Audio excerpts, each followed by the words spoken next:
Welcome back to another Extreme Book Club review. We've gone over a lot of books that cover a lot of messed up subjects, but this book really pushes it.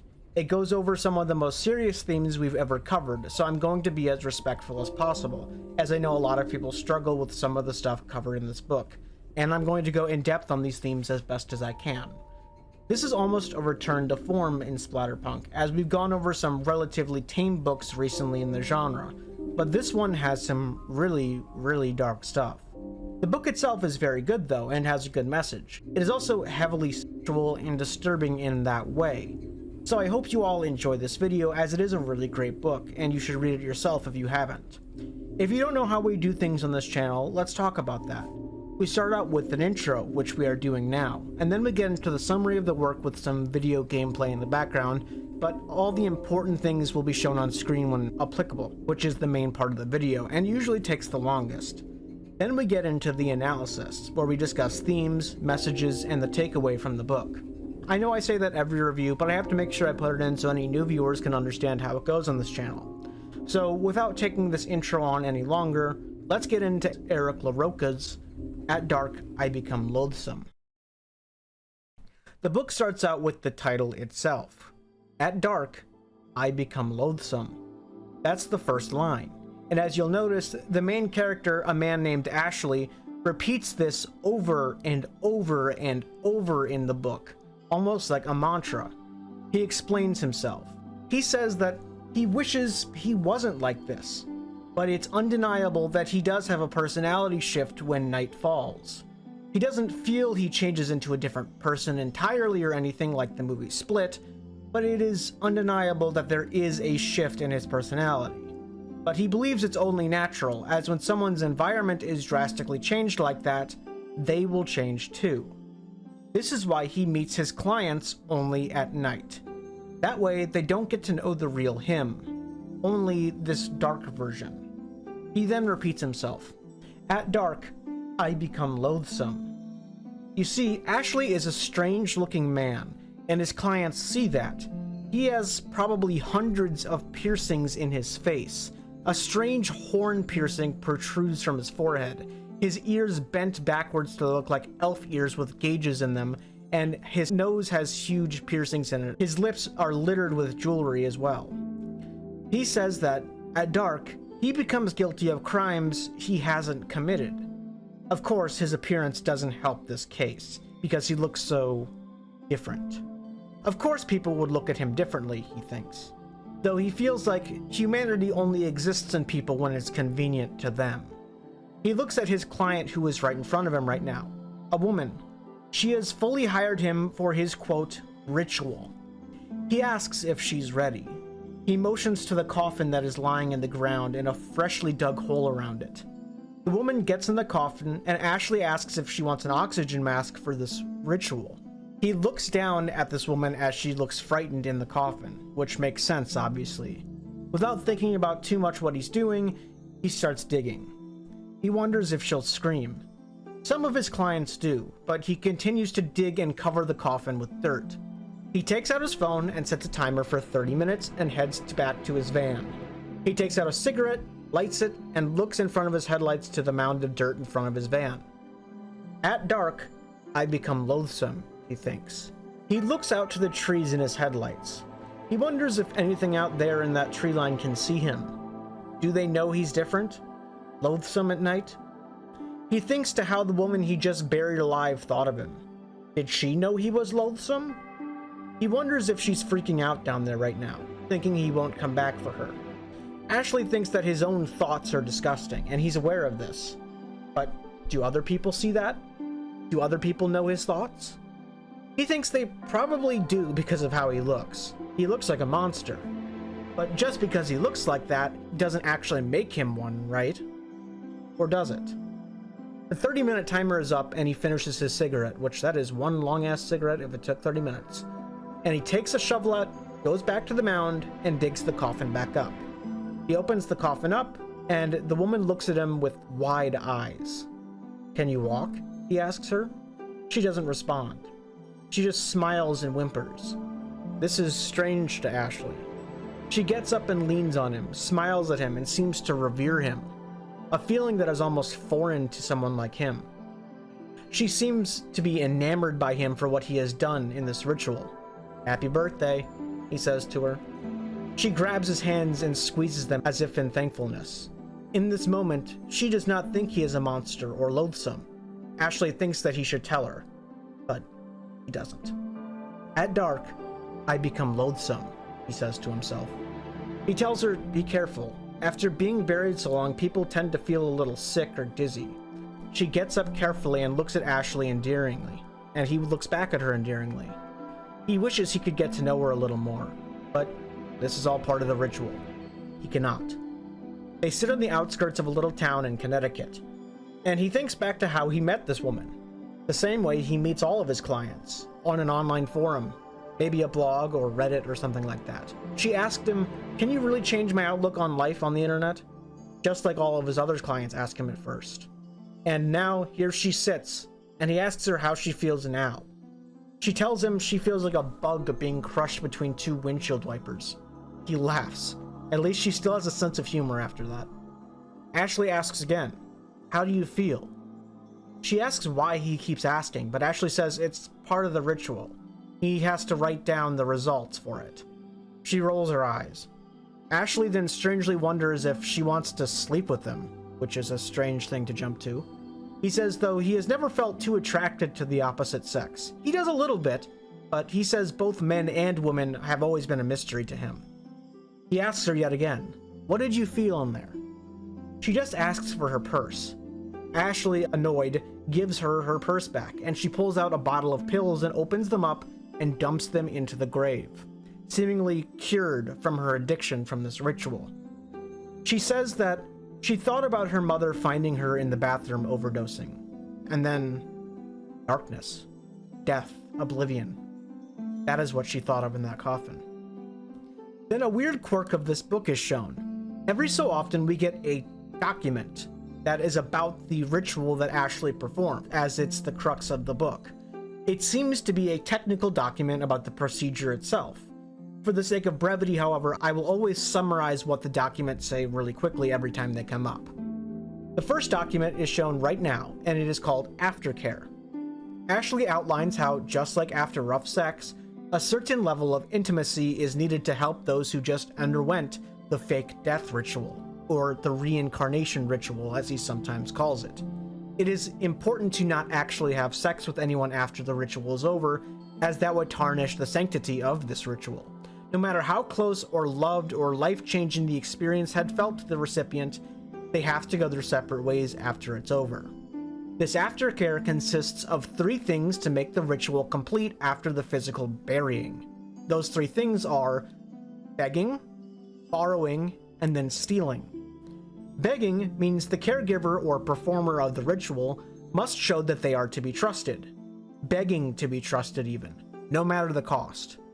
Obviously, the caregiver must be trusted beforehand to even bury the recipient, but even more so after to establish a complete line of trust.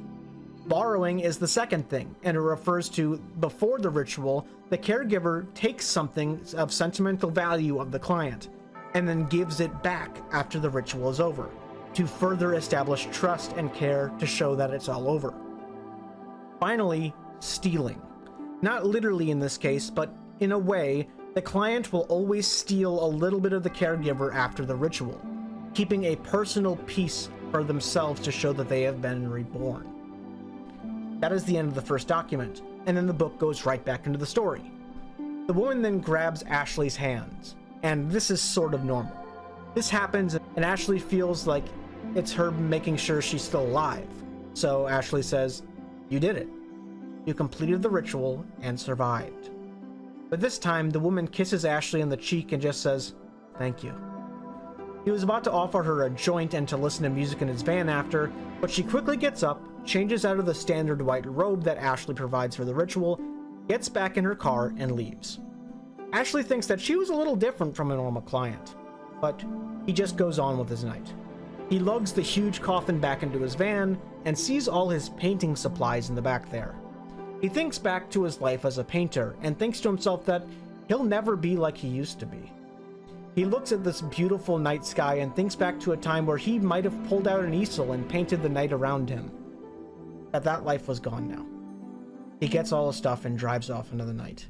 As he drives home, he thinks to himself, "At dark, I become loathsome." A thought that creeps into his mind all the time. Like a disease, it creeps in. It's the reason he puts so many piercings in his face. It's because he's a monster, he thinks. He then remembers the moment his life changed forever, when his son, Bailey, was taken from him. He remembers he was at a grocery store, and he forgot his credit card inside as they left. He tells Bailey just to wait outside for just a few seconds while he goes back to get it. And when he gets inside, he realizes, oh, he didn't leave the card outside, it was in his pocket the whole time. Thinking he was silly, he just went back outside to get his son and go home. But when he got back to the spot where he left Bailey, he was gone. Nowhere in sight. That's the day his life became dark. And as you know, at dark, he becomes loathsome. When he is almost home, he wonders about his purpose in life since that day. He wonders where he would be if he didn't do these rituals. He likes to do them because they make him feel like he's helping those who have nothing else, even though he himself cannot be saved the way he's saving them. He wonders that if he would stop, what would he do then? His life has nothing else. But now he feels more connected to humanity than he did even when he painted. As he continues his drive, he thinks about a story he heard on the radio once. And side note, this is one of the 3 big things I remember about this book the most, this little story that Ashley tells. And it goes like this. He tells a story he heard about a little girl, around 8 or 9, about Bailey's age when he disappeared. But you see, this little girl got bit by a venomous snake while she was hiking with her grandparents. And when she was bitten, her grandparents drove her to the hospital as fast as they could. However, despite this quick reaction, the little girl passes away in the back seat on the way to the hospital. Dead. When they deliver her dead body to the hospital, they were amazed, elated, blessed to find out that the little girl came back to life. There was celebration and love and amazing cheers in the room. The little girl said she died, and she went to heaven for a bit. The grandparents, just happy that she was alive, asked her what heaven was like. But the only thing the girl said was, "Don't make me say it." They say they won't be around much longer anyway. Can she please tell them what heaven is like? She once again says, "Please don't make me say it." Days pass and the grandparents keep asking and pleading, "Tell us what it was like," they say. But yet again, at every turn, the girl says, "Please don't make me say it." Weeks pass and it happens over and over. Finally, the grandparents, annoyed and driven mad with the need for knowledge of what heaven is like, take the little girl, bind her arms and legs, and throw her in the closet.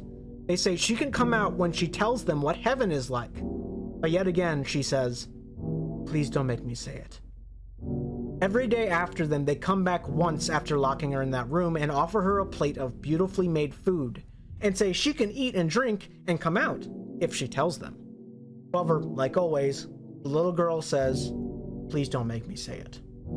Several more days pass. When she's about to die from starvation and thirst, the grandparents come back again.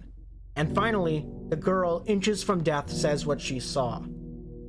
Heaven is a dark closet. There's nothing there. It's empty. Ashley thinks of this story and why it is the only reason he hasn't killed himself. Because he knows there is nothing after death. At dark, I become loathsome, he thinks. The book then goes into another document about the pre-care of the fake death ritual. First, the client must remove all their clothes and be bathed by hand by the caregiver. This establishes a sense of trust. Then after the bathing, the caregiver gives the client a robe scented like jasmine. Finally, if the client wants, they can hold hands or hug or embrace and nothing more. This establishes true trust, that the caregiver will not leave the client in the ground in the coffin. Ashley says he has noticed that people who come to him are usually depressed, on their last rope, inches away from death. So establishing trust is usually extremely hard with these people, but these steps make it a bit easier. After that document's over, Ashley gets home and steps over a bunch of overdue bills and eviction notices.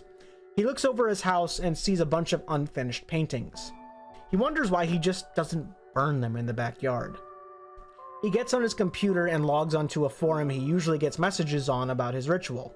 He sees his username, which is sad_boy. Which should take us out of the story real quick. Really, Ashley? That's your fucking username? He has several messages.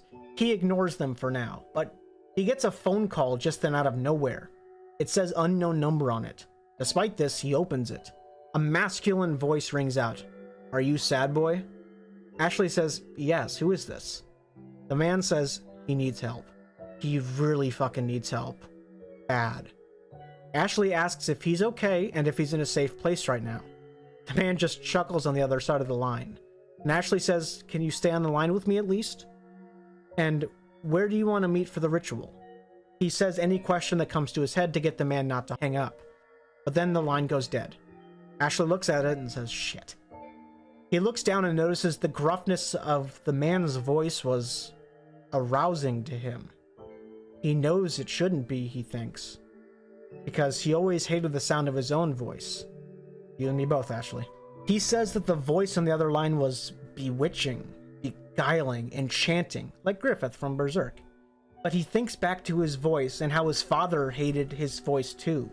He would always tell him to act like a man, but Ashley has always felt different. Like he's between a man and a woman.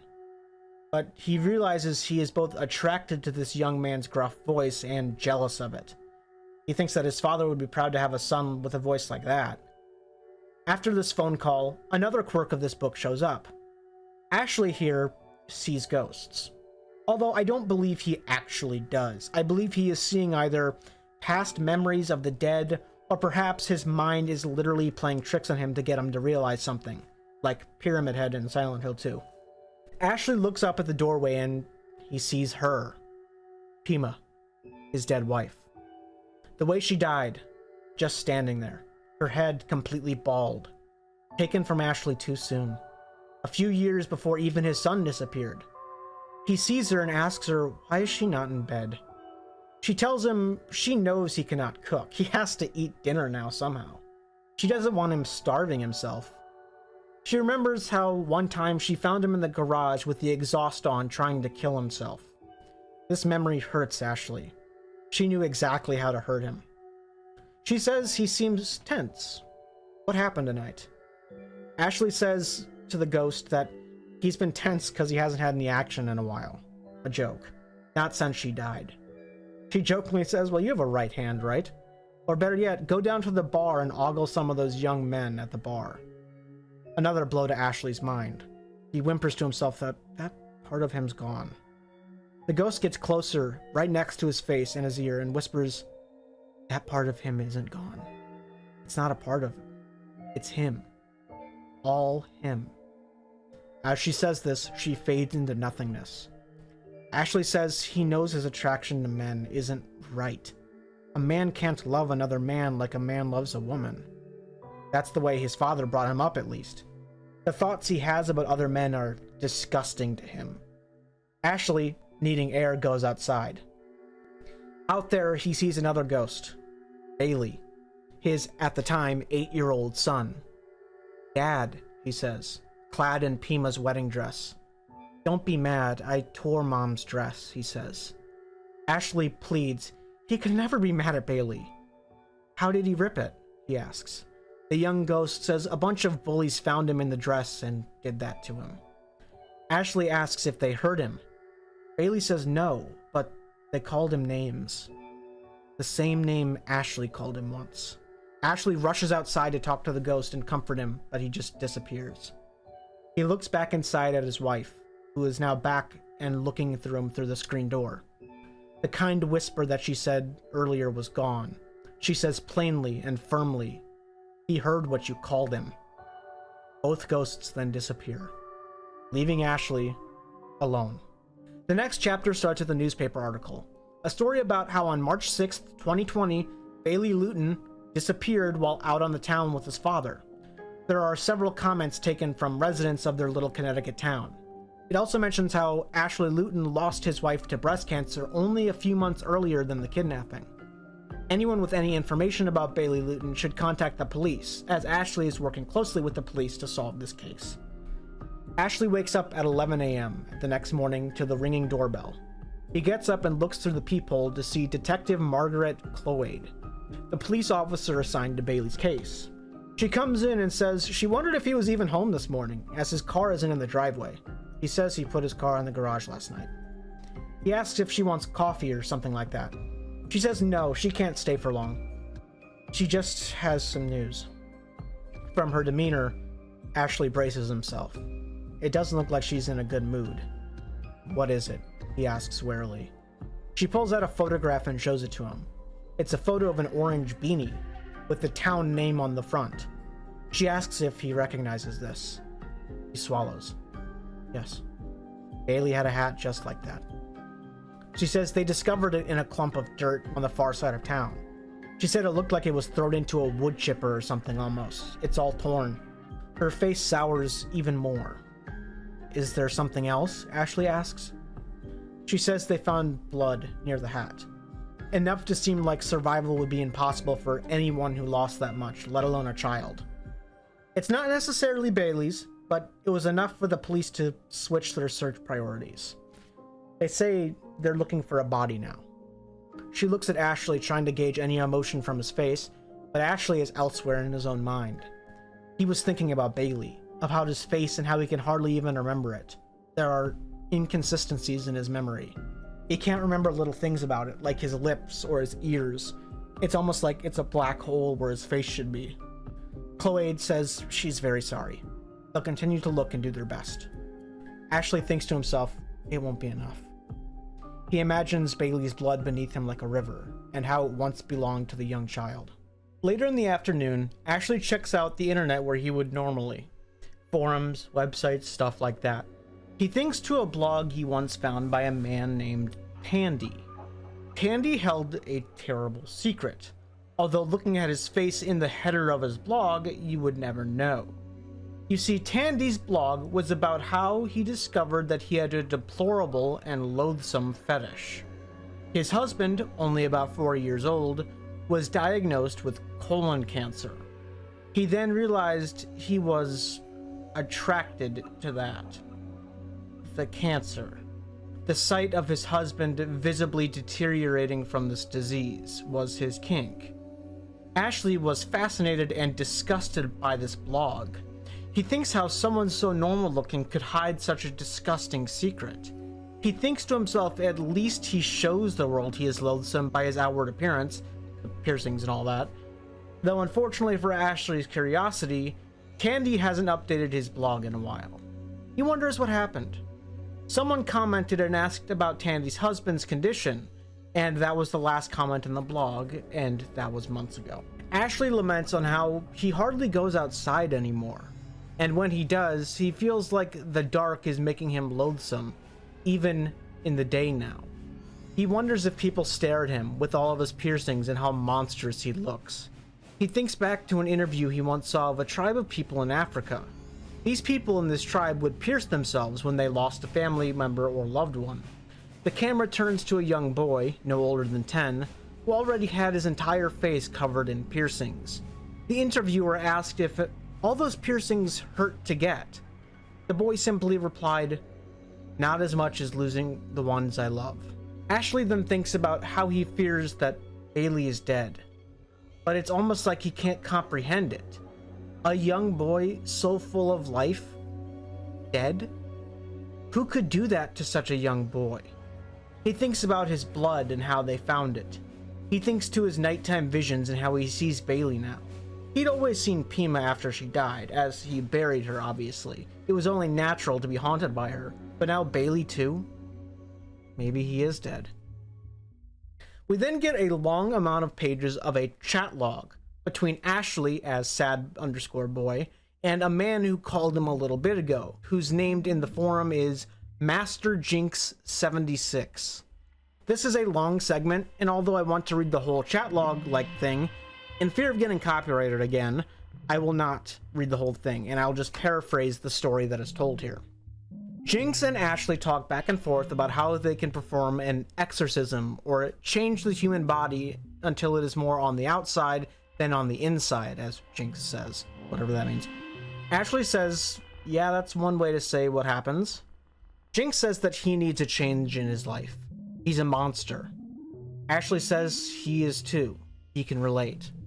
They talk about where and when they can meet. They say in 3 days is about the soonest they can do it, as Ashley has another appointment in 2 days before that. They make a time for this appointment and all is good. However, Jinx asks if they can talk for a bit. Ashley says he guesses. Jinx says his life is a concrete box. He cannot escape, but he chooses to live this way. However, that is not the main part of this chat log that is interesting.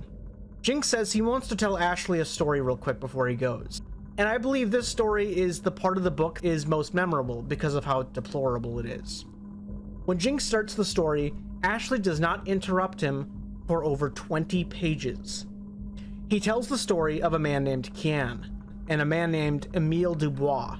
You see, Dubois is a manager or something at a place for, let's say, a red light district establishment for sexual encounters.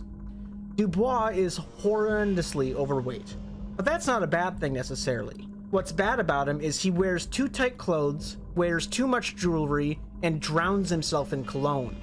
He calls himself French, but he only knows one phrase in French. And I'm not going to say this right. Il a une araignée au plafond, which means there is a spider on the ceiling, which is a phrase meaning that someone has strange ideas. It means you have a screw loose, or a spider on the brain, as Dubois says.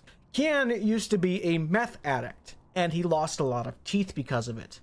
And because of this seedy man Dubois thought he was a perfect fit for this heist that he was planning. You see, there is this centipede made of emeralds. Dubois slides a photo to Kian of a well-endowed man, his full manhood on display, a pink scarf around his neck, but was naked other than that in a green blazer. His name, Mace. On his member was a green emerald centipede embedded on it. This man was a regular here at the Playpen. This was a place you could get any Playgirl magazine you wanted, if you know what I'm saying. This little emerald insect was worth millions, and Dubois had a way to steal it. Dubois asks Kian if he pays for this establishment's services. Kian already knows Dubois knows that he does, as he has cameras in all of the rooms. He probably watches all the seedy dealings that goes down and pleasures himself to the camera footage. Dubois says he has a plan. A chance encounter between the two, Kian and Mace. You see, Mace has certain tastes. The fact that Kian has almost no teeth is a favorite kink of Mace. Dubois says that they're going to have a chance encounter. Kian will take time to admire his centipede, and after the encounter, Kian will ask Mace to drive him home, as he's too young to drive, right? Although Kian is 23, he looks very young. You see where this is going? They're going to imply that Kian is 15 years old after the encounter, and threaten to go to the police and claim it's statutory rape if he doesn't give him anything he wants. The last thing Mace wants right now is a scandal like this. In addition to that, Dubois is going to film the whole thing from the cameras. You see, Dubois says he has certain clients, ones that like to see this sort of extortion. Dubois says he has all sorts of weird clients, even some clients that want to see young men eat certain things. Dubois says that he will be compensated heavily for his efforts. Kian says, well, they have a deal. Dubois leads Kian to a room with Mace in it, and they start their encounter. And Kian says how the picture didn't do him justice. He was Herculean, amazing, has a beautiful physique. As Kian blows him, Mace says, "Be careful, Mr. Kian, centipedes bite." Which is so incredibly corny, by the way. After all is said and done, Mace says that was the best he's ever had. Kian then springs the plan into action. He says he needs a ride home. Mace just says no. Kian says, well, he can't drive because you need to be 16 to have a license, through a crooked smile. Mace freezes. He understands the implications. They go back and forth, and finally Mace asks what does he need to keep this quiet. Kian says the centipede. Mace reluctantly peels the centipede off. I don't know how I did that, by the way. And he says goodbye to it and gives it to Kian. Mace looked different without it. More naked. More fearful, almost. As Mace almost leaves, he catches a look at Kian's wallet. 23. All in an instant, Mace understands and flies into a rage. He's been made a fool of. He says that Kian lied, that sick fuck.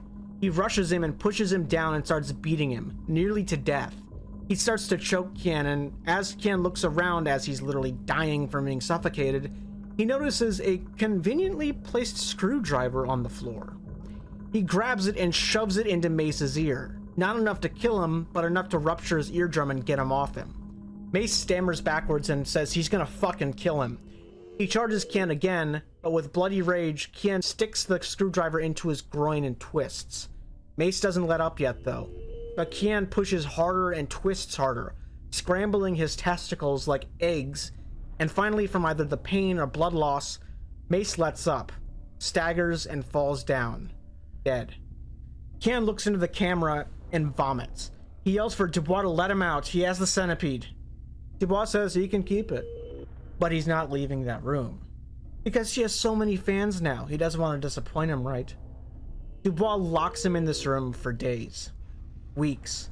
He can't do anything but shit himself or pleasure himself. He has to eat the man he just killed to survive. He has no bathroom. He has to relieve himself in the corner of the room, in front of the camera of who knows how many people. He has horrible black diarrhea from the raw flesh he eats. As time goes on, Kian goes crazy. How could he not? He talks to the centipede over and over, and the centipede coaxes him to remove a part of Mace's scalp from his bloated and decaying body. Because inside his head, it's there. A spider on his brain. This is how Jinx's story ends. They both leave the chat room without any further interaction. As they both log off, Ashley sits in his room looking at his dark screen. But he thinks about the story and realizes it turned him on. Why? It was such a disgusting and dreadful story. He wonders if Jinx was touching himself to the thought of it too. Then Ashley does just that. The first time since Pima died. A whisper has come out of that story and whispered to Ashley in the worst way, to a part of him that was previously closed off. He felt ashamed and went to the shower to try and clean off the invisible filth he felt. The next chapter starts with a full description of Ashley's services. This is the pinned post on his website, in full, posted on 04/13/22 at 4:35 p.m. If you're reading this, you've likely taken to the thought that this world would be a better place without you. If you're reading this, you've entertained the notion of your demise and have much freedom it might bring you if you had the confidence to follow through. I'm here to tell you that there is a way to avoid these thoughts, a way to circumvent the horrible idea that your death will ease your suffering. I invented a practice, a particular ritual, for those who are mentally ailing, for those who have given up entirely on life. It is my sincerest hope to help those who are afflicted, who are troubled, who find themselves burdened with the notion that their existence is futile and that the world would be a far better place without them. I have discovered that it is my responsibility to help those who are especially fragile, who are suffering from truly monstrous thoughts, and who decide that their value, to themselves or to others, is negligible. If you are struggling with these thoughts or have suicidal ideation, I urge you to direct message me and inquire about the services I provide. A little bit about my services. The length or duration is entirely upon the client, and the exact services they need for a truly transformative experience. Cost for each client varies, depending on the length of the procedure, and includes both pre-care and aftercare for the ritual. The meeting will take place at a private, secluded location convenient for both parties. Confidentiality is key, and I will never share your personal information with anyone. I ask that you seriously reflect upon these thoughts you're experiencing and consider reaching out to me to inquire about my services for those who are suffering. Why should anyone walk in darkness alone? This little excerpt is from his blog that shows that his ritual is basically for suicidal people. This doesn't cure them per se, but it helps them appreciate life by giving them a glimpse of death in a way. They awaken from the coffin with a new appreciation for life, because not only do they go into the coffin, they go through the whole process of dying pretty much without dying. They become naked and redressed, give up a personal possession to the caregiver, and then write a last will and testament as if they were actually dying. This ritual shows that despite being a shitty husband and father, Ashley is, in his own way, trying to help people. Getting on with it though, Ashley says that he never pictured getting old himself. He thought it was almost a luxury to become old, and to live to an old age where you slow down and die amongst family peacefully. But Ashley thought he'd never get there. Nowhere close. He felt he had an expiration date from when he was a young man even. He never pictured himself growing old, even when he was with Pima. Part of him wants to feel like the cruel world took her too soon because the cosmos believed she was too good for the world, and she's now waiting for him somewhere. But he says the cynical nature of him knows that they will never be reunited. But he laments that he feels that he would not be doing this ritual if his family was still alive. He'd still be a painter, probably. Painting brought him joy. But no longer. He cannot feel joy anymore, he says. He cannot feel anything anymore, he says. He's thinking all of this as a woman pulls up to her appointment, his next client. She gets out of her car and walks up to the abandoned farm where the ritual is going to take place. He tells her she's early. She says she's been a little nervous about this. He notices she's a little older than he expected. The oldest client he's ever had, actually. Probably late 50s or early 60s. Ashley tries to comfort her by saying there's nothing to be scared of. She's going to be born anew. She asks if there's like a safe word or anything. He says no, there's no safe word. This experience will change her, but it must be completed in full. He gives her a bunch of papers and contracts, and she reads over them and reads one line saying, "I am not liable for anything that goes wrong." He says if she doesn't want to do this, she doesn't have to. They can go their separate ways. She just says she's afraid what will happen if she doesn't go through with this. Her life cannot go on the way it is now. He looks at her and she says, "I just want the pain to go away," she says with hopelessness in her eyes. They look at each other silently and she signs the paperwork. "Where do we begin?" she asks. He gives her a paper and tells her to write a last will and testament now. She looks somberly and says, "Everything I once loved, I have lost." Ashley looks at her almost pitifully and sad. He says, "It can be anything. Anything at all. It's part of the process." He says he'll give her some time to think. He needs to go dig the hole anyway. He walks to another room to leave her alone and starts digging the dirt in the barn. As he digs more and more, he thinks about Bailey.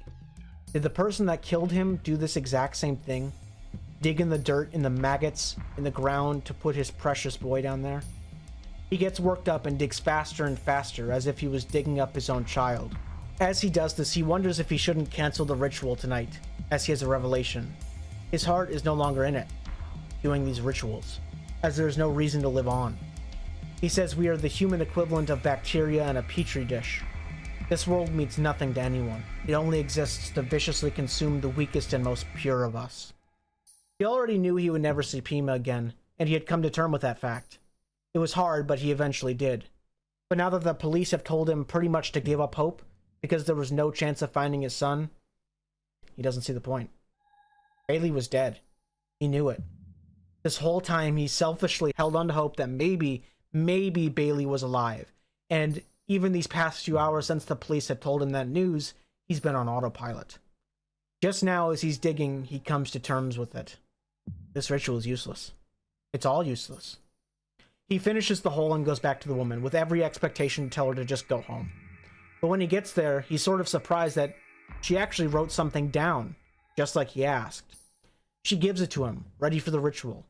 The last will and testament only had one paragraph on it, and it says, "In 2015, I lost the only thing that ever mattered to me. My daughter. I suppose the only thing I have left to give someone is my heart. The very thing that beats to keep me alive. I give my heart to you." By reading this, Ashley snaps. At dark, I become loathsome, he thinks. He mentions how he's always felt trapped in this body, it like a cage. He feels the woman may feel the same way as he does right now, her grief overtaken her. How can he sit there and lie to her and say that this will make her better? What she needs is a release. Death.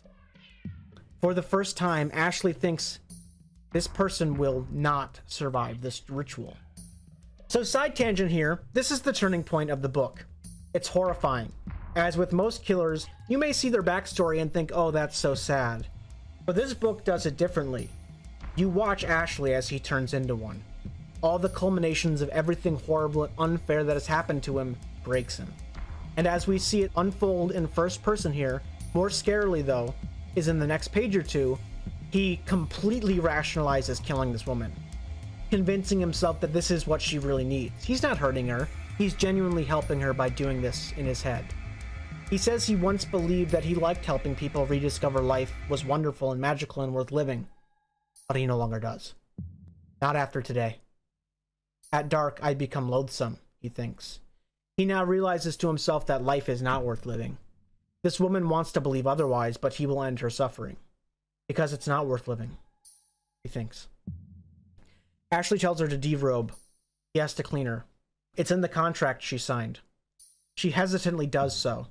She looks so sad, her stomach drooping slightly, her skin like elastic. Ashley takes out a washcloth that he bathes the clients with before the ritual, and he starts to do so. At first, she flinches whenever it comes near her. Ashley thinks this is because she hasn't had human contact in so long. Eventually, after a few minutes though, she relaxes. Ashley tries to make small talk, feeling awkward. He asks what her daughter's name was. How did she die? Though wincing at the thought of it, this old woman says her daughter was named Clarice. She died when a drunk driver hit her. Paramedics said nothing could be done. The woman says she knows that's not true though. There's always something that could have been done. Ashley feels almost a kinship with this woman. It's the same way he feels about Bailey. When he looks in this old woman's eyes, he sees his own, filled with despair and hopelessness. She then asks him again if this will really change her life. Will she stop wanting to hurt herself? Ashley says yes, it will be so. He will do everything in his power to make it that way. Sometimes an end is a new beginning, he says. He finishes bathing her and tosses her the white linen robe. He wonders to himself how taking a life will feel. Will he feel exactly what the person who killed Bailey felt? Powerful? Invincible? This is what the universe has ordained him to do though. He's like a machine getting the oil out of a rag, only he is the machine and the oil is sadness. He was put on this earth to alleviate sadness. He is envious of this woman though. Soon she will be in the infinite void with no sadness, no pain, just her and the constellations as they sing to her in her end. Ashley starts to take this woman to the gravesite. He thinks about the ways he could just kill her right here, right now, before they even get to the grave. But he wants to make sure she feels safe when she goes. Sure, there might be a few minutes of pain and panic when she realizes he's not coming back, but it's for the better. Some people need an oxygen tank to feel calmer, and Ashley offers it to this woman, but she says she doesn't need it. And this woman hesitates a second as she gets in the coffin. She asks him once again, is he sure this is safe? Ashley says he's never had any problems with any other clients. He asks for nothing but her trust. Please. She gets down in the grave as she's told, and just as he's about to close the lid, she starts crying a bit and tells him a story. She says one day when she was little, her parents brought home a dog, and they lived with that dog for years. But her father was a neat freak, always had to have everything clean. Well, one day the dog took a dump on the freshly pressed clean suit he had on the bed. The dog didn't know any better. So, he took a shovel and bashed the dog over the head with it. It must have messed the poor thing's brain up because he walked with a limp after that and his eyes were always bloodshot. He was never the same. She wondered why her father did this. He was always so gentle with her and her siblings, so why the dog? One day, another family moved in and adopted the poor dog, and they asked why he was always limping and had bloodshot eyes. But they didn't tell them the truth. When she was an adult, she asked her father one more time why he did that to the poor animal. He just said simply, if I didn't do that to that dog, he would have taken a shit on my suit every day for the rest of his life. Ashley then looks puzzled at her. Why did she say that to him? She noticed he's confused and she says, sometimes pain is earned. For the first time, Ashley considers not doing this again. But before he can have any more thoughts, he closes the lid. He feels pity, sadness for her. But this is the best he can do to release her from this world. He puts some earpods in and listens to music as he fills the grave back up, not wanting to hear her if she begs or pleads like some clients do. He finishes burying it and goes to find the woman's car. He wonders how calm she must be right now, enveloped in darkness. Even though at dark he becomes loathsome, there's something beautiful about the pitch black that can hide secrets, he thinks. He finds her car and takes the keys from the inside of the car and drives it far away enough so it won't be seen from the main road. This farm has been abandoned since the 90s. Even if they do find her, it will be far too late. He thinks about that story she said before she was buried. Pain is earned, she said. If that's true, then he deserves all of the pain for what he did to Bailey. He deserved a lifetime of it. But now he knows he was put on this earth to release people from their suffering. That much is clear. As he drives home, the word murder never crosses his mind. He has given this woman salvation. He realizes, though, he now has to get another coffin. The last one he got from a mortician a couple of towns over. He cannot help but wonder if he'll be able to work up the same nerve he did tonight for that sweet old woman. He thinks he's been lying to these clients the past few months for these rituals, and now he's telling the truth. As he's almost home, he thinks of something his dad once told him. Every baby is born with the worm on their brain. It's sad when we are sad, mad when we're mad, happy when we're happy. But at some point, it dies in our life, and we can no longer feel the same emotions anymore. Ashley says he thinks his died when Bailey did. Nothing's ever been the same since then. When he gets home, he sits down and turns on the TV, but he sees a silhouette appear. A black void for a face. Pima again. She says he's home late. He says today was different. She says she knows. She sees what he sees after all. He killed that poor woman, she says. He says no, not killed, saved. She's probably there right now, terrified. Ashley says, yes, she probably is, but only for a minute or two. It's better than a lifetime of pain. Pima says she wanted to live, that's why she came to you. But Ashley just shakes his head. Pima says, you know what, Ashley? You're amazing at making artwork you can never take back.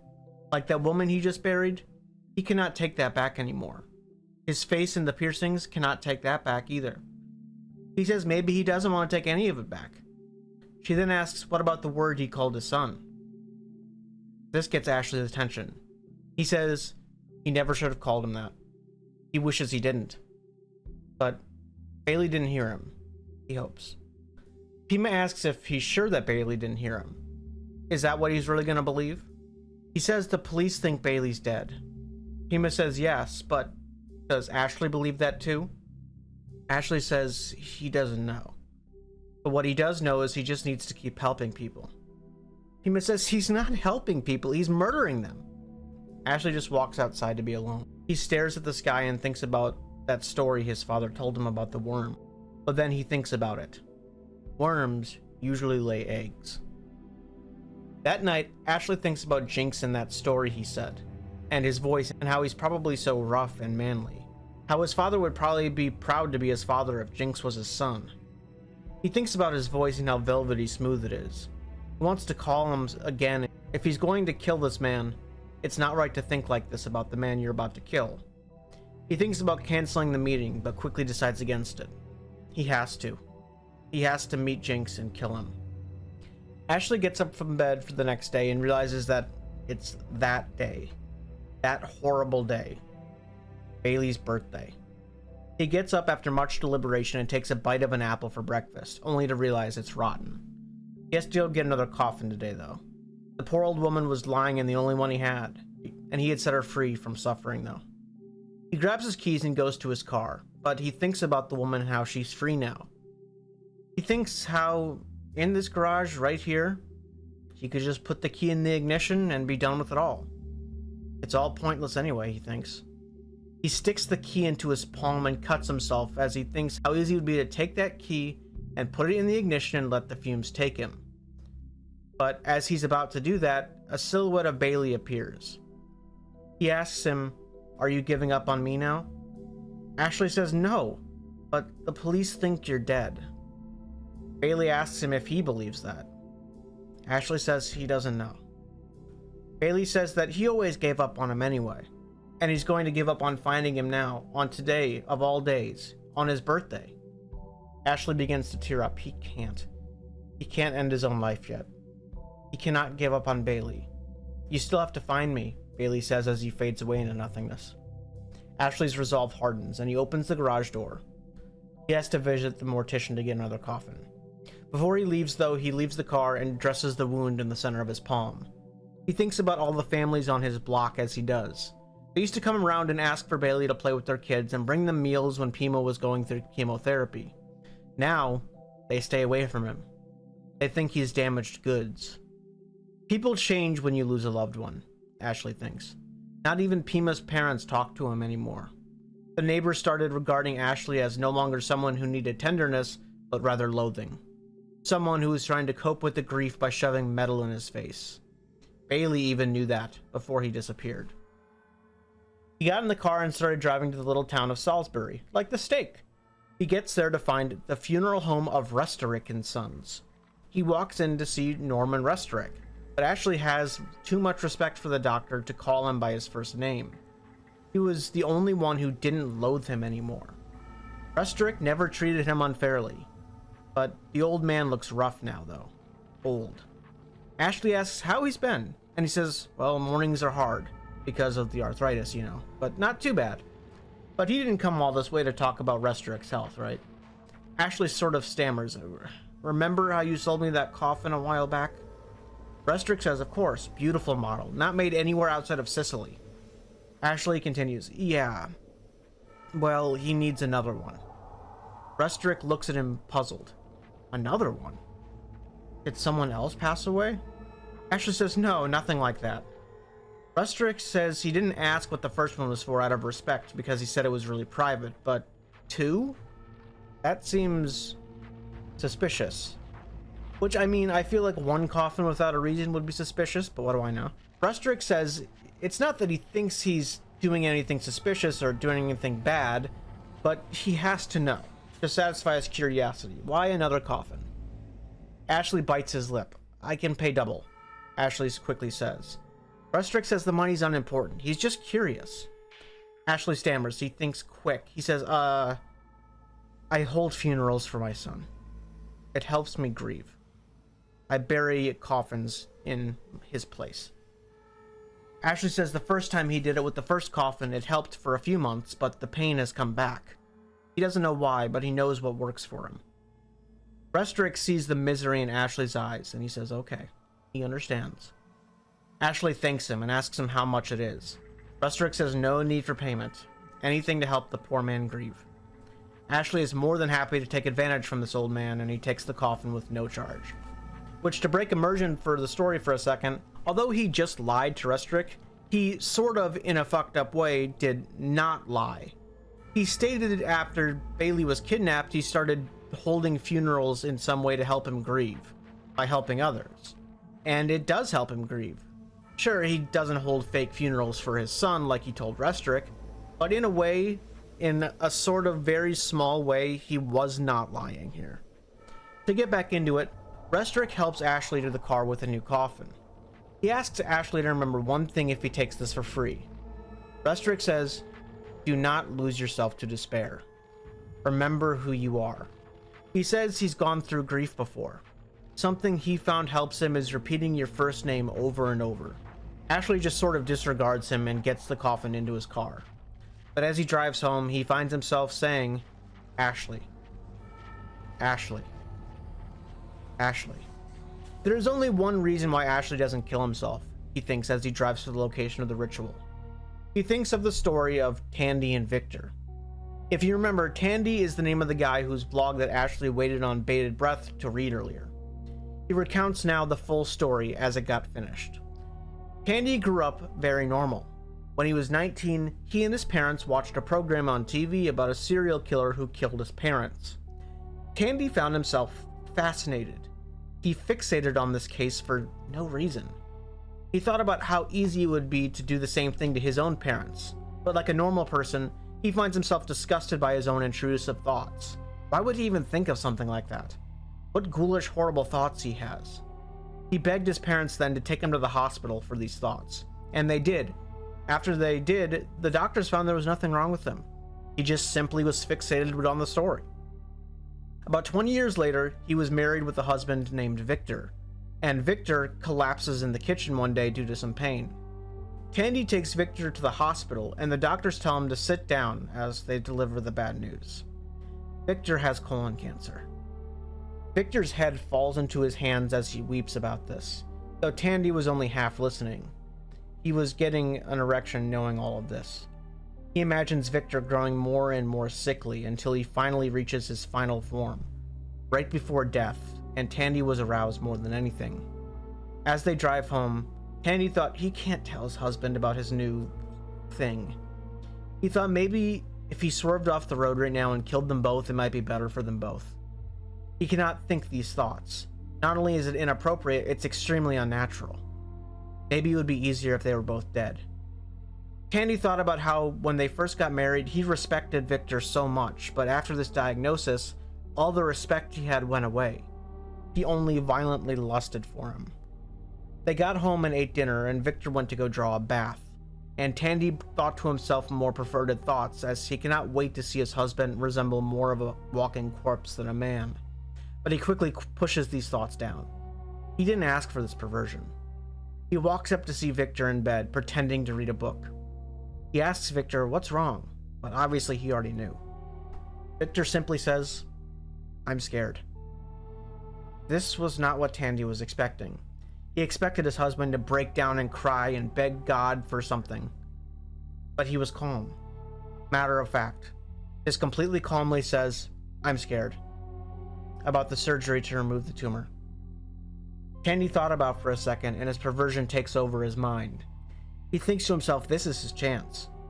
He can convince Victor not to get the surgery. He could revel in his perversions. He's also worried that if he gets cured, he will fall out of love with Victor. And if he doesn't get the surgery, sure, he'll be able to revel in his sexual fantasies, but his beloved Victor could die. He wishes Victor could just stay a walking corpse, a day away from death forever. He then tells Victor, says, do not go through with the surgery. There are other ways to fight this, healthier ways to go about it. Victor looks at Tandy surprised. He says that he thought Tandy would tell him to go through with it, to live. Tandy says he wants him well, but he doesn't want to lose him. Which is true. He wishes he could possess his sickly body forever. They hug and surrender to each other and have sex, and Tandy wanted nothing more than to disappear inside Victor and love the things he loved about him without any of the shame. And Tandy despised himself for thinking that. Over the next week or so, Tandy did everything for Victor. Was extremely romantic about it too. Brought him flowers, chocolates, and had ravenous lovemaking sessions. Near the end of the week though, he realized Victor was becoming more and more lethargic and out of energy. Only at the end of the week, Tandy found Victor lying in a pool of blood in the kitchen, passed out. Tandy rushed him to the hospital, and the whole time he felt horrible. He cared more about the disease than the man it inhabited. He hated himself for it. He got to the hospital and they took Victor away for a bit. When Tandy went to go visit his room later, he saw him all strung up in IVs, his nostrils filled with surgical tubes. He silently cursed himself for wanting Victor sick like this. They talk and Victor says they have to do the surgery. If they don't, he's gonna die. Why did he convince him not to get it originally? Victor asked him. Tandy stammers. He cannot tell him the truth. Tandy says because he doesn't want things to change. He figured he might love him less or things would change too much, which was true, just not the whole truth. Victor says he has to go through with it now, and Tandy knows. He agrees. He has to get the surgery. Tandy leaves and curses himself for all of this. He wonders to himself that after he is hopefully cured, can they live a long life? Or will Tandy just stop loving him? Or just not love him as much? Tandy felt he was the epitome of a monster after all of this. He knows this, but he cannot stop thinking these thoughts. But part of him reveled in it. He thinks to himself he wishes he had more tame sexual fantasies, like bestiality or something. The day after the surgery, they drive home together. Tandy thinks of a story he once heard of a guy who was sexually attracted to Greek sculptures, who cut his wife's arms and legs off and spray painted her body. Victor says he wants to get home and watch a movie, and Tandy laughs and says maybe he should rest first. Victor notices Tandy is being weird. He has been since the diagnosis. He tells him this, and he asks what he's been thinking about this whole time. Tandy asks Victor if he really wants to know what's up. Victor looks at him quietly and says, "No, actually, I don't want to know." Months pass of chemotherapy, and Tandy reveled in the feeling of seeing Victor's body become more and more sickly, his hair falling out. They make love frequently when Victor felt up to it, for months. But then the day comes where they visit the doctor again. Victor holds Tandy's hands and says he knows the doctor's going to say the cancer's still there. But when the doctor comes in, he delivers the news. Victor is cancer-free, officially. Victor cries, he's so happy, but Tandy just sits there, uncomfortable. Everything he did love about Victor was gone. Months pass again, and after this, Tandy realizes he could no longer stay with Victor. Victor begged Tandy. They were together through everything for years, and then even through cancer. How could Tandy leave him now? How could he do this to him? Tandy simply says, "The worst thing I could do is pretend I'm not a monster. But I am a monster, and I cannot pretend I am not. I think I did love you once. But I realized I loved your cancer far more than I could have ever loved you." Ashley says he thinks about this story very often, when he feels particularly sad especially. He says he almost likes being sad though.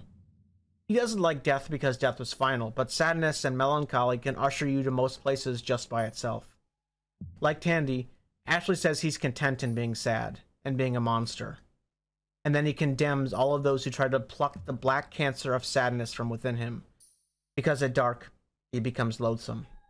He drives down the road, and as he's driving, he wonders if the man he is about to bury alive would act differently if he knew he wasn't going to be dug back up. Would he feel differently about Ashley? Which, by the way, fucking obviously he would, Ashley. As he's thinking this, he drives past a little boy down the road. He knows it's not, but for a very single moment, he thinks it's Bailey. Just the way he left him. Orange hat and brown gloves. He slows down and slowly drives past the kid, and the kid looks back at the car as to say, "I don't belong to you, you monster." Ashley says he wishes it was as easy as picking up a bicycle on the side of the road and taking it. But it's not. Bailey is no longer his. Not owned by him, he says. He now belongs to a world that Ashley can no longer follow him. A world where only lost children belong. He continues to the abandoned school he's doing the ritual at. He gets all his supplies out of his car and starts early. On the wall nearby where he sets up is some graffiti that says, "All this happiness makes me sad." Ashley thinks to himself, ain't that the truth?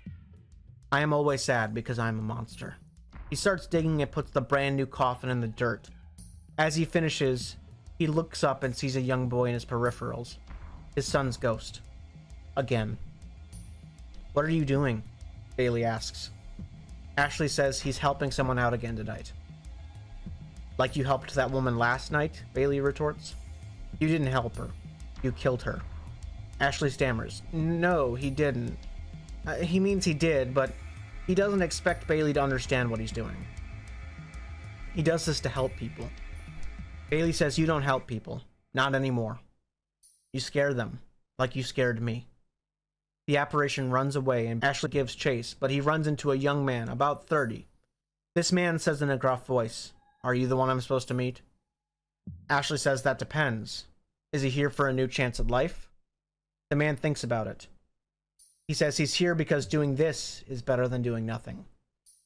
Ashley thinks it's admirable to try and live on and endure through great pain. It takes a warrior to do so. But it's okay. This man won't have to endure any longer. Ashley is here to set him free. Ashley looks over at this man. He's huge, strong, like a Greek god. He's attractive. He's the type of guy he would have gone after before meeting Pima. When he was in high school, he always figured he was only into men, but then he met Pima, and he realized that most men are horrible lovers. So was he thinks to himself. Then a strange thought buzzes through his head. I want to paint this man. Weird. He hasn't had the urge to paint anything in years.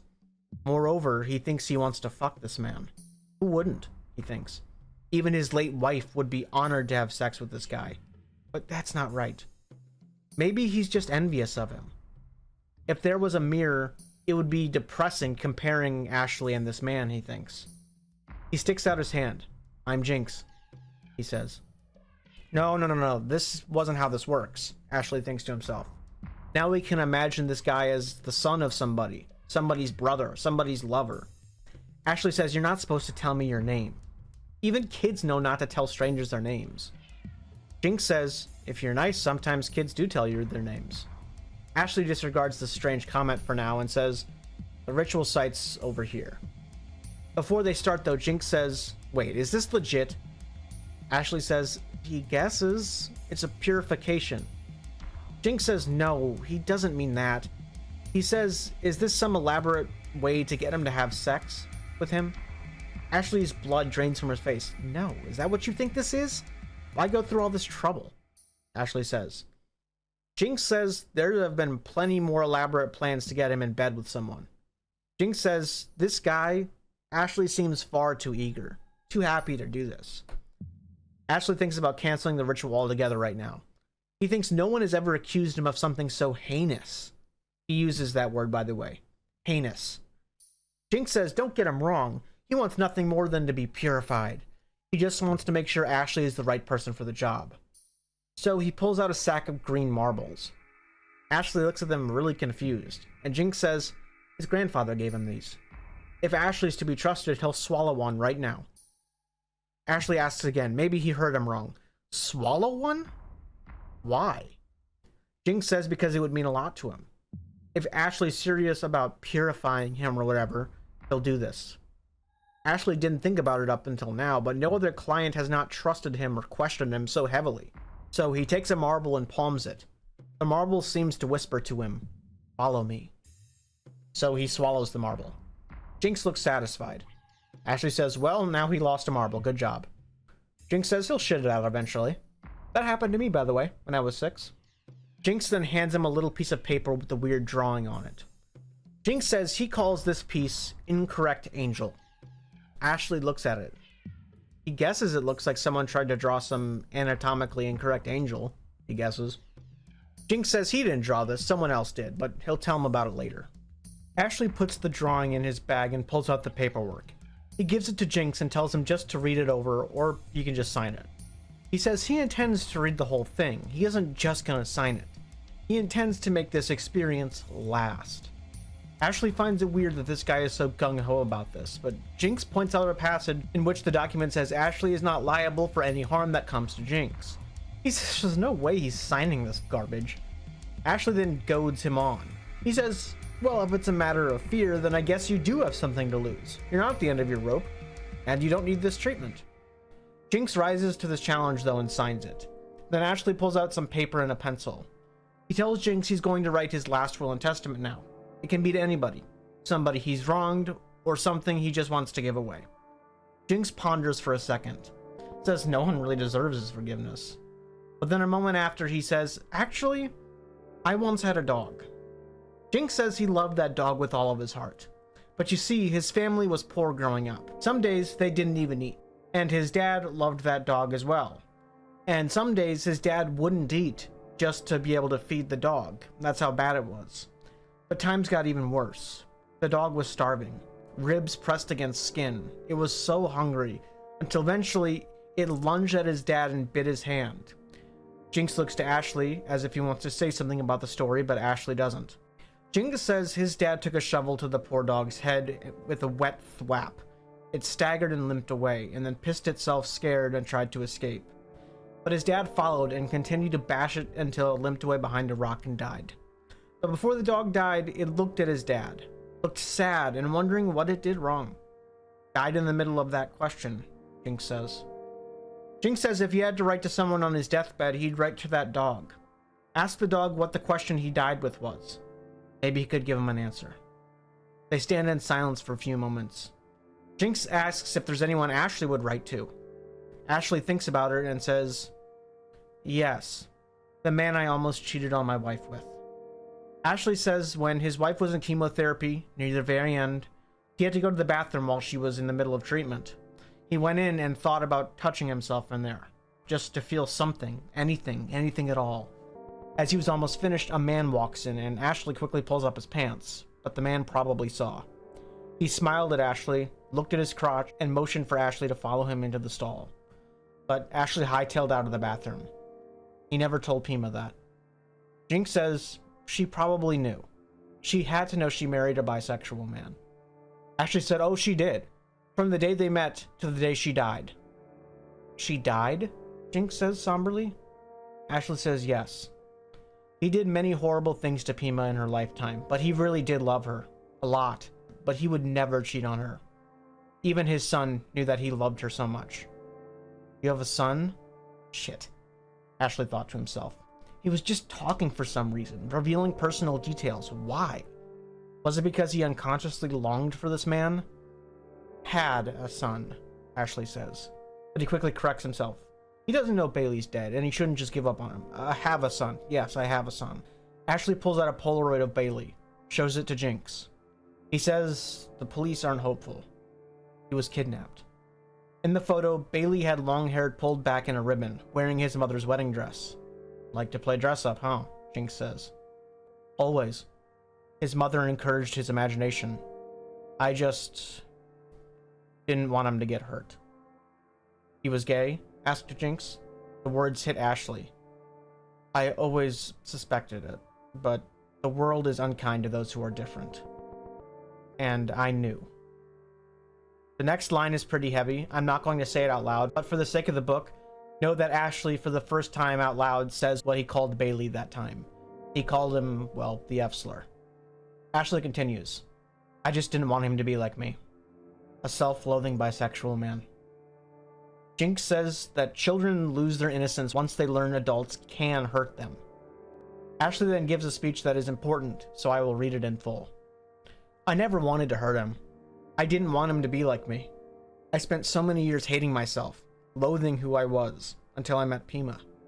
If he's still alive, still out there somewhere, I hope he doesn't remember the word I called him that day. Maybe that's why he doesn't come home. Because he thinks that's all I think of him. Ashley wipes away the tears from his eyes. He says he never should have said that out loud. They aren't here for him. He motions for Jinx to undress. When he does, Ashley has trouble looking at him. He has perfect physique. He starts to wipe him down with the washcloth, and Jinx covers his penis at first, but eventually he calms down. He looks at Ashley, and in Ashley's head, he's begging for him to take him. Ashley thinks in another life, maybe they could have been lovers. But Ashley resists and throws him the robe. He says through tears, put that on. But be careful. They're about to go someplace dark. Ashley leads Jinx to the burial site, and because of how unwilling he was for the pre-care stuff, he expects Jinx to just be really resistant. But to his surprise, Jinx gets right in the coffin. Ashley says the first few minutes he might feel sick, but it will pass. Ashley looks at Jinx. It looks like he wants to say something. Ashley feels the marble sink in his stomach. Jinx pulls him close and says, I knew your son. With a smirk. He slams the door shut on himself. Ashley wants to open the lid and ask him what he just said, but some force makes him not. He grabs the shovel and buries him. Buries him like he's never buried anyone before. It's over. He freed him. He did what he set out to do. But what Jinx said circles in his mind like a piece of food in a drain. What did he mean by he knew his son? Did he mean before the disappearance? Or does he know something about the disappearance? If he knew him from before, why tell him right now so cryptically? Ashley mulls it over and stares at his timer. It's taking too long. He grabs the shovel and starts digging it back up. He digs once again more ferociously than ever before. He slams the lid open. That didn't feel like 30 minutes, Jinx says. Ashley says it's late. He wants to make sure they have time for everything. There's more? Jinx asks. Ashley wants to bash his head in, but he's waited years for answers. He's not going to scare him off now. Follow me, he says to Jinx, dragging the shovel behind him, scraping across the ground like Pyramid Head. He's going to get an answer. Ashley leads him to another room in the school and pushes him gently in the room. Why did he spare him? If he is responsible for Bailey's disappearance, then he was too good to die that way. They sit down opposite of each other and Ashley says, go slow. How do you feel? Jinx says he feels like a wet piece of printer paper about to be torn apart. Ashley sighs. Good. That means it's working. Jinx laughs and says he's speaking about this like it's a drug or something. Ashley says maybe it is something like that. And Ashley says, before he was buried, he said something. What was it? Jinx says. Oh, did he say something? He doesn't remember.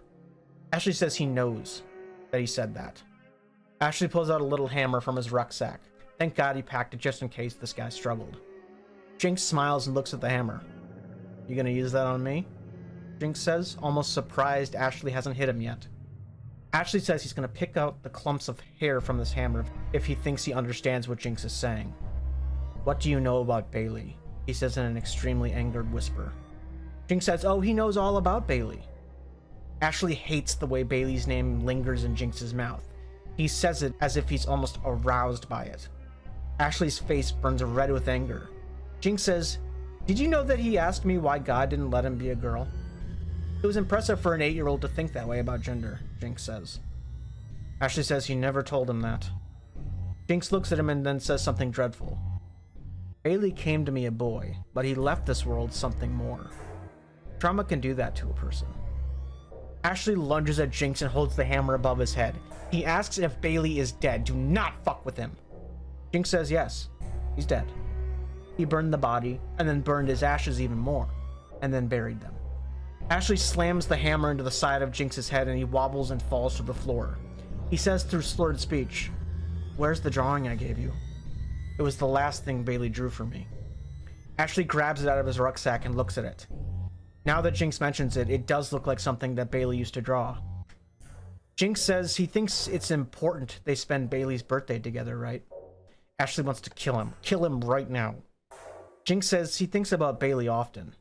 How he smelled, how he felt, how he didn't even resist as he told him to undress in the tiny room where he died. Jinx then looks at Ashley and smiles and asks, did you touch yourself to the story I told you in the chat room?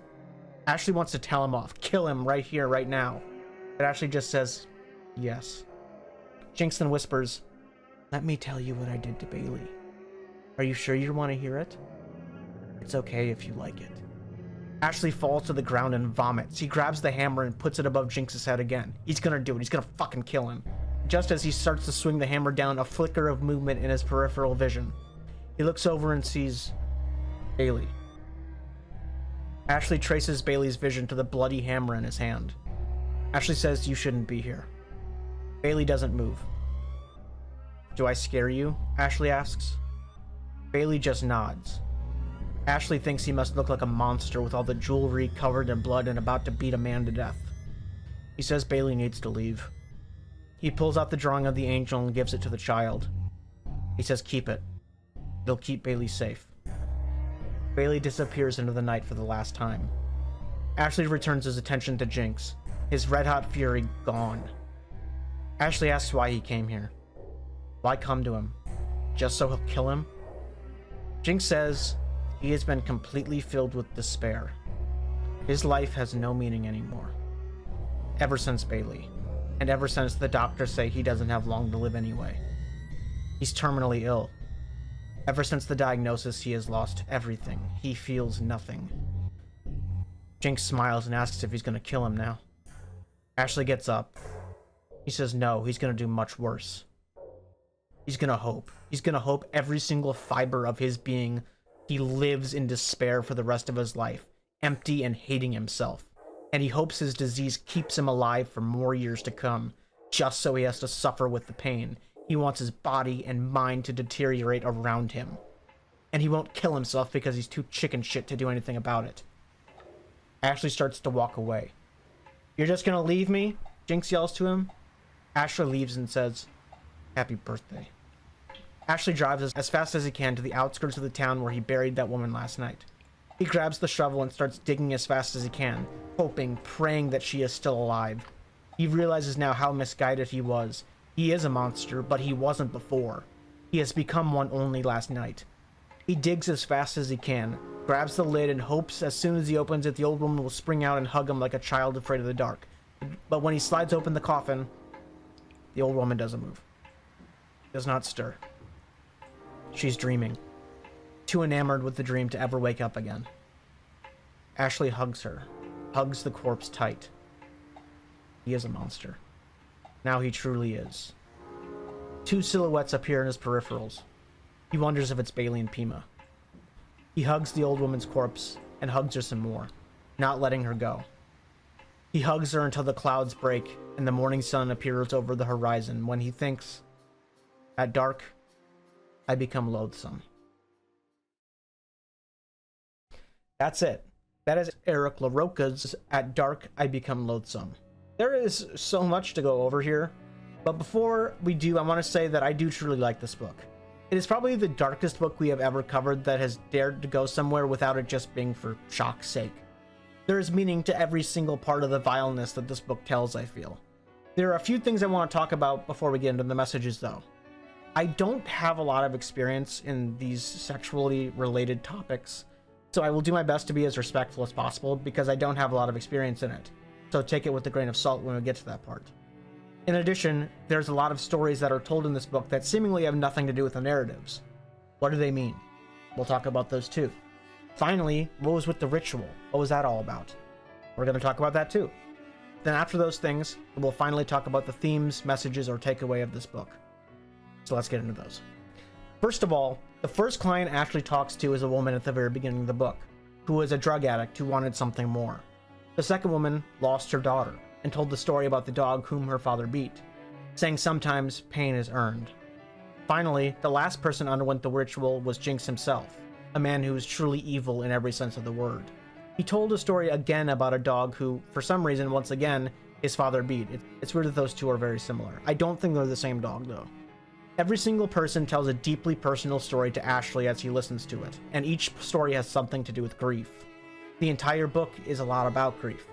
If grief is left unchecked, it can cause extreme trauma, even lead a man to murder, obviously. And you see Ashley gradually transform from a normal, but still kind of a piece of shit guy, but redeemable, to what he truly thought he was all along. A monster. He became the monster he always thought he was. In terms of sexuality, Bailey was who Bailey was. The child never wanted anything but to be Bailey. Although Ashley was trying to protect him in a very stupid way, he ended up pushing him away, ruining his relationship with Bailey. Jinx uses this to exploit the young child, who deserves nothing but happiness. It proves that being different isn't always the problem. We are all one people. However, being forced to hate yourself because of your differences is what truly is detestable. There is much violence against those who struggle with sexuality or are part of the LGBT, and it's detestable that not only is it a problem, the fact that they are forced to hate themselves because of their differences is ingrained as well. It's a horrible tragedy. Like I said, I'm a straight guy. I've never had to deal with these kind of issues personally, but I want nothing for people to love who they want to love and be who they want to be. Finally, what is the overall message of this book? What are the themes overall? Well, the first one is grief can transform people into monsters if left unchecked. Like I said a minute ago, Ashley was not a monster at the beginning. He kept saying he was a monster or loathsome, but he was sort of doing what he thought was right by helping people. By the end, he becomes a killer, the monster he truly thought he was, because he couldn't process the grief. Another theme is how hope, although usually a good thing, can also be weaponized against you. The fact that Ashley refuses to let go, and let's be real, who wouldn't let go in this situation, it is used against him in the end, making everything so much painful and transforming him into that monster. Another point is, the monsters that we fear are often parts of ourselves. Ashley cannot escape his guilt, or who he truly is for that matter. He bastardizes his bisexuality because his father also did. It reminds me of that one picture of the guy screaming at his son, who's screaming at his son, who's screaming at his son, and then it says that only you can break generational trauma. It always comes back to the cycle of abuse on this channel somehow, and it's true. Ashley was treated unfairly by his father, but then he did the same thing in turn for Bailey. Even if in his head he was somehow trying to help with what he did, he ended up indirectly killing Bailey. Then afterwards, he's confronted with that fact that Bailey is probably dead, and he becomes the monster he fears most. He kills people, becoming exactly like Jinx, the man who took Bailey away from him in the first place. But that's about it. I want to hear what you think this book represents and how you liked it. I can understand this one's going to be a controversial book, but I really did like it. I really do enjoy this book and what it represents, to me at least. It's really depressing, and I think it's probably the darkest you can get without being in shock for shock's sake. I truly do love you all, and I hope you all enjoyed listening to this book as I liked telling it, because I think it's awesome. Thank you guys so much for 40,000 subscribers as well. We were at 10,000 in January and we're at 40,000 not even 5 months later, and that's awesome, and you're all fantastic for that. Tell someone you know you love them, and I love you all. I'll see you next time.